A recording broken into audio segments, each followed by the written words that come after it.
My name is Ann Michaelsen, and I'm from Sandvika High School outside Oslo in Bærum. And here are my three students, Henrik, Martin, and Julie. And we're just going to talk a little about how we use technology in our school and just some thoughts about how we perceive the future of learning in school. And it's a difficult question, how education can prepare us for the future. And you just mentioned earlier that tests have shown that the use of computers in schools in Norway have not proven or heightened the level of the education, but perhaps we're using technology wrong, and perhaps we're asking the wrong questions. I don't know. We'll see. I just wanted to show you a little taste of how we use technology in our school.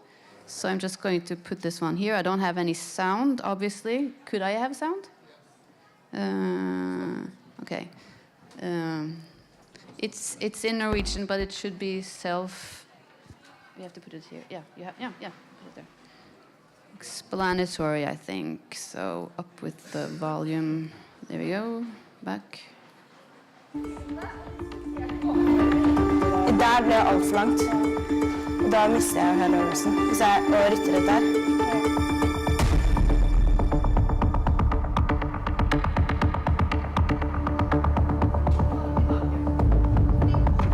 Du lærer rett og slett veldig mye da på ett år med bedrift, fordi du blir helt ute i det.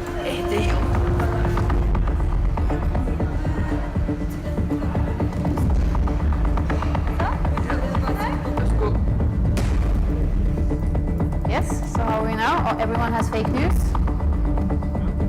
Yes, that's a good question. That's a good question.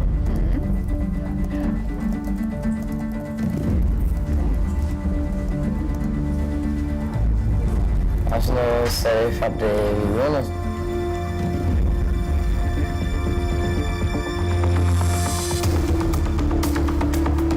I stedet for å bare sitte stille og gjøre oppgaver, så kan man også se videoen og lære enda mer da. Da lærer vi jo om det.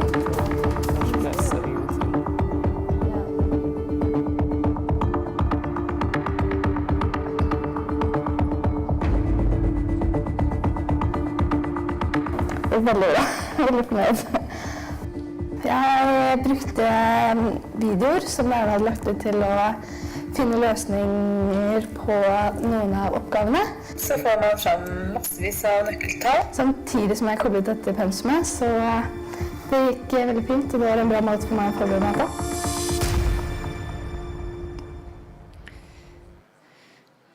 Okay, so the use of technology in class, I think we've reached, probably we're just scratching the surface when it comes to how to use technology in school, and we're not going to read this to you, you can read yourself, but I really believe that technology can be used a lot better than it is being used in schools today. And what we have done in our classroom for a lot of several years now is creating a global classroom where we connect with the rest of the world. And this global classroom has had a lot of received a lot of worldwide attention. And we've done this by using Skype, Facebook, and Twitter. And this subject is obviously something that's of great interest to me, and I think we have a lot of potential there also in Norway. So what we will talk about is how to change the pedagogy to fit the new way of learning. And the mindset and the skills of the teacher were some of the things that were mentioned in the last question we had here. And it's obviously something we have to work on a lot more, because you can't change what's going on in the classroom if you don't change the whole way that the classroom is being organized.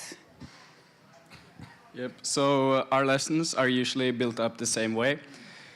First of all, we're not relying on a textbook. We use the internet as much as we can, and our lesson starts with our teacher Ann giving us a topic for the day, and we get a little bit in touch with the topic. We can watch some videos, we can read articles, and in the end, or at the day, we're creating a final project, and it can be like a radio show or a video, or we make blog posts. And the advantage by using blog posts is that we can easily read our other students' blogs, so we can get help or inspiration, because Ann has all of the students' blog linked in her own website.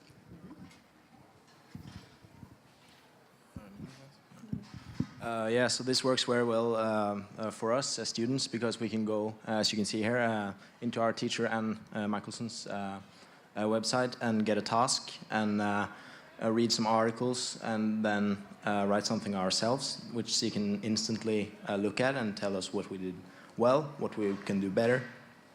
So it's really a nice way to learn and to also have access to a lot of information right away. Instead of just using an old textbook, as Henrik mentioned, it just works a lot better than reading a normal textbook, as we would in maybe some other classes. We also use a program or a website called Padlet, where we get maybe a question or a topic, and we share our opinions or maybe a group opinion, and we can also see what everybody else has written. And on this topic is fake news. We worked for a while.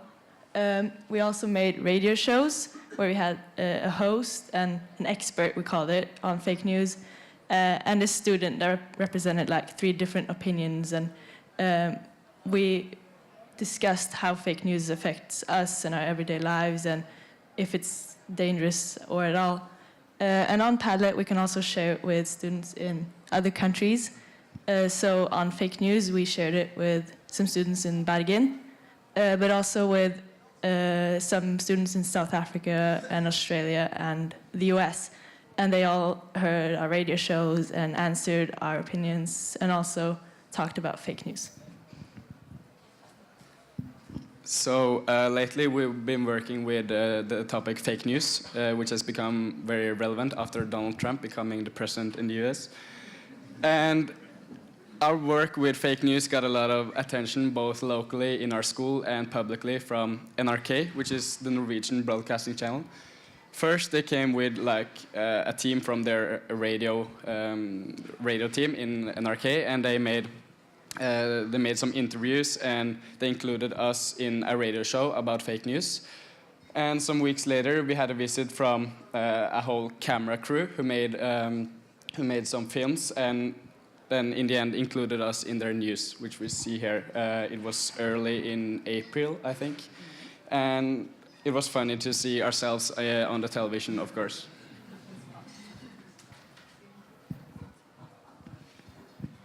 So one of the many projects we've had this year is something called the Kiva project. Kiva is an organization based in San Francisco, which uses microlending, crowdfunding, to finance and help businesses in developing countries.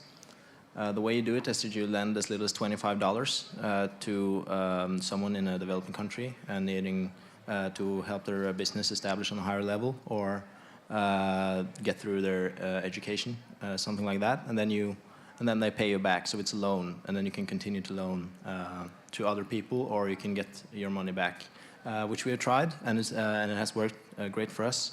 We have got a lot of the people we have lent money to have already paid us back. Some of them are still paying back, but it works really well. It has for us at least. So Alan November has some points that are good to have in your classroom when you're using technology, and there are 6 points here, but critical thinking and authentic audiences and to create a contribution and have students own their learning. I think we have good examples of this here. So in 2005, the international non-profit Kiva was founded. Their mission is to reduce poverty through funders from rich countries donating money to businesses in developing countries. I want you to meet some of the people we have helped. Hola, my name is Jose Aristides. I work with coffee, corn and bean crops and live with my wife and 4 beautiful children. I needed a loan to hire help to collect my coffee, corn and bean crops. And through the help of Kiva's funders, I raised enough to help my business establish on a higher level. My name is Kuzmas. I am a 72-year-old farmer from Kenya. I lead a group of 11 farmers, and I want to buy solar panels to gain access to cost-efficient hybrid seeds and fertilizers for maize cultivation. Kenya is a very poor country, and me and my group would appreciate your loan because of the struggles in our country. Thank you. I'm Kevin Orlando, and I'm 23 years old. I live in Honduras with my wife and my daughter. I own a coffee farm, and my plan for the future is to expand my farm and improve my earnings. I wish to borrow money to buy fertilizer for this. Honduras is a republic In Central America, almost 50% of the population lives below the poverty line, and we are hardly at risk for experiencing hurricanes and droughts. Hello, I am Ian Krai, and I'm 23 years old. I'm a student who is pursuing a bachelor's degree majoring in veterinary medicine. I'm from Tabungkomum province in Cambodia. My family is short of finances to pay for my tuition fees. Therefore, I would like a loan. Cambodia is located in Southeast Asia, right next to Thailand. It's a peaceful country, however there is political tension. One of the political leaders is currently living in exile in France. My name is Arlene and I live in one of the poorest provinces in the Philippines with my husband and 2 children. I moved to Manila in hopes of a better future and to get a job. I own a variety store and need to borrow money to fill up the store's stock. I hope that the money also can help my business grow. The Philippines is a developing country located in Asia with a free market economy. They have a high unemployment rate and a low gross domestic product, which makes their economy vulnerable. We're now done working with Kiva, and hopefully we made their lives a little bit better. It was also a very interesting way of learning. Thanks, Kiva! Ja! Okay, we'll skip the credits here. Student 3. So as you saw, we make movies in class, and a part of why we can do this is because at Sandvika we have block scheduling, which means that we have one subject for an entire day. For us, it's Friday from 8:30 to 1. We have English the entire day, and that's why we can make blog posts and radio shows and movies, and it's a fun way of like getting in depth in whatever topic we're on. And also that Ann shares everything we do with almost the entire world on her website. And it's just fun to get in touch with other people. So I just want to wrap this up with saying that I'm not only a teacher, I'm also a school leader, and I think it's vital that you have the school leaders on board if you want to change what's going on in school. And on my website, I like to write articles about what I think about the topic. So my newest article is Innovate or Die. And I'm wondering why school seems to be the last sector that cannot change at all, but just keep on doing the same things, because other sectors have to close down because they don't adopt to the new technology. And it's asking questions to understand your students, their realities, their viewpoints, and take that learning and create something meaningful for them. And the question was asked earlier, do you learn with your students? And I think that's absolutely vital. We recently had someone from UNESCO doing a research at Sandvika, and she said that our criteria for success were the block scheduling that Julia mentioned, that the teachers are highly motivated and creative, that Sandvika has an encouraging, inclusive, and holistic learning environment, and that the school leaders do a good job taking risk to implement new ideas. And there is a level of flexibility and freedom. So you have to take some chances, take some risks, and school and learning is going to be so much more fun if you take the challenge, I think. Yeah.